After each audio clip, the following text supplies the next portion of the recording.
All right, everybody, welcome back to another episode on the Dr. Shalera Sport Finance YouTube channel. It's a fun one, I promise you'll enjoy it. But today our topic is buying a house. So we'll start off, you want to talk about advantages of renting. Most of everybody, when you start out, will probably rent an apartment, rent a room, rent a townhome, rent a house, whatever you want to do. Renting has a lot of advantages. First, there's greater mobility. You might not be able to afford a house. If you buy a house up front, you're kind of locked in for a little bit. So an apartment offers some mobility, especially if you're in a career that's kind of transient, where you may be in one place for a year and leave. There's fewer responsibilities when it comes to renting. So a lot of times you're going to pay a slightly higher price, but there's a lot of amenities. When my wife and I first moved here to Myrtle Beach, we rented an apartment for 2 years. And that it was great. There was free coffee up front. They had a bunch of community activities, a gym. I didn't have to update any yard work. Didn't have to do anything. It was fantastic. But it was an apartment, so there's some drawbacks. And lower initial cost that comes with this as well. When you buy a house, there's a lot of upfront costs that come with a rent apartment. You pay your deposit, you get a spot, you're good to go. When you think about disadvantages of renting, there's few financial benefits. You're essentially just paying your money every month and you get nothing in return except the right to live in a dwelling. That's it. You don't gain any ownership in it. You don't gain any equity in it. You do it. There's no investment. You essentially just watch your money disappear. There's sort of a restricted lifestyle. If you're like me, I like dogs. Um, I like my dog. That the apartment that we ended up choosing here, we moved from Albuquerque, New Mexico to Myrtle Beach. I wanted an apartment where I knew I could get in right away. I have a big furry border collie. She's very friendly, loves people. In fact, today is St. Patrick's Day, and it's actually her birthday, so we're celebrating that. Um, but, that being said, because she's over 60 pounds, over 50 pounds, some apartments are like, well, she has to be on the first floor. I'm like, that limits my options. It's a restricted lifestyle. So, there's other things you can't do. Maybe you can't smoke in a unit, maybe you can't do other stuff, so restricted living. There's a lot of other legal details that can come out of this, such as limits on uh, how many people you can have in your space, what else can go with it. So think through the legalities of that.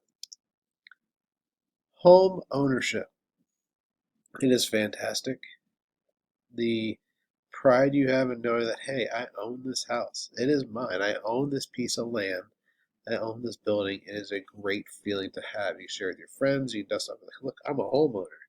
It's a great feeling. There's a lot of financial benefits that come with the house too. Not only do you gain equity in it, so if you sell it, your investment actually could grow.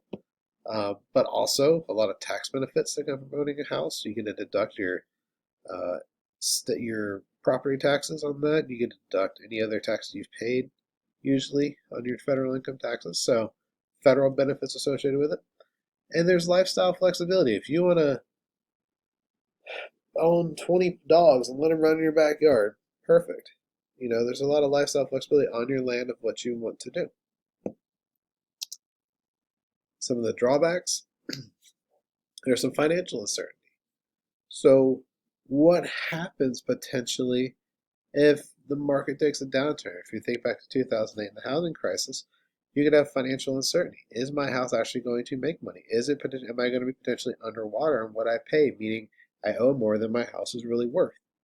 So there's some uncertainty, some risk, but there's risk with any investment. Usually, homeownership is a pretty good investment. There's limited mobility, meaning you're kind of locked in. The rule of thumb is you buy a house, you're usually locked in for about 5 years for you to make money on that, meaning your home needs to appreciate in value to a certain point to where you've paid down enough so that you have enough equity in there because you have to back out other things like realtor costs and expenses and other closing expenses. So I think limited mobility that if you're going to be in a place one time for a good extent of time, get buy a house. And there's sort of higher living costs. Now, this being said, compared to an apartment, you don't have to mow the yard, you don't have to do other stuff, but that comes with home ownership and higher living costs. So you got to buy a lawnmower, you got to buy other items. And you think your first year of home ownership, and my wife and I are in this right now, you buy a lot of stuff that you need for the house. So it comes with that. It's something that's good, but something to be aware of. And we think types of housing. So the most popular one out there is a single family dwelling. Now, um, those are most common. Those are what builders build. Usually have the best resale value of anything out there, depending on the market you're in. But these, you own the land that your house sits on. It's a really good investment to do. Next, multi-unit dwellings. So if you think a row of townhomes, right? So if I build 6 townhomes together, all one big building. Those are my townhomes together. I own one of those. So depending on the state and your localities of where you're at, depending on the land it actually sits on, or you just own the building, there's different things that come with that. Condominiums, lived at the beach. Condominiums are everywhere, which are great. Cooperative housing are more like co-ops, kind of together. Not a true condominium, but really the ones you'll see the most are single-family dwellings, multi-unit dwellings, and condominiums. So those are your main three. One of the things that I always want to make sure of is that you work with a real estate agent. They are an advocate for you, especially if you're the buyer, and it's a free service for you. Now, don't waste, disclaimer, do not waste the real estate agent's time. If you're consult one if you're seriously looking. There's enough resources out there, Realtor.com, Zillow, Trulia, all these where you can find information on houses and kind of see. Do your homework ahead of time. Don't waste their time, but work with a real estate agent because they're going to be your true advocate in the process. Especially when it gets closer to closing, they're the ones that are going to help you out and fight to get stuff through and push for you. The seller, if you work with an agent, which you need to if you list, your fees to pay that will come from the closing and certain amount that comes. Usually I think it's about 6%. So work with an agent. Financing a home. There's not many people out there who are going to walk in and say, I'm going to buy this $300,000 home with cash. So be careful as you go through. Financing a home, very important. So obtaining financing first. You're going to think through, hey, how much can I afford? How much can I truly take out? You'll see that the cost of owning a home is usually always cheaper than renting. And it could be $500 cheaper depending on what you get. You might get more bang for your buck in a house because it's spread out. Your ownership is now spread out over 15, 20, 30 years, usually through a mortgage, especially a convertible mortgage. With that, so your first step to obtaining finance is to think through how much can I afford and consult a financial expert. Go to a lender and say, hey, what's my number? So that way you know and you get pre-qualified before you even start going out looking. In obtaining financing, first your credit score is very important. If you cannot put down more than 20% of a down payment, you're going to have primary mortgage insurance. That disappears after 20% of your payments have been paid towards principal. Down payment is important.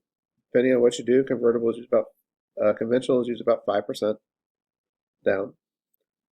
I think mortgage types, I am an advocate for conventional mortgages. I like knowing this is my interest rate, so it's going to be set, especially in times right now where the Fed fund rate is low. Conventional mortgages are really good. If the rate is up there and it's variable or adjustable rate, that can be to your advantage in the future. But I would strongly push for a conventional mortgage. And then what you're going to have at the end is what's called escrow. It's where every month you make payments. A certain amount goes into it. That pays for your property tax, that pays your homeowner's insurance, that pays PMI, it all collects. At the end of the year, if somehow they overestimated payments or whatever, you might get a check in the mail. And then with title insurance is protecting the title of your property. Sometimes you want to make sure that someone can't just come in and sweep your property away from you.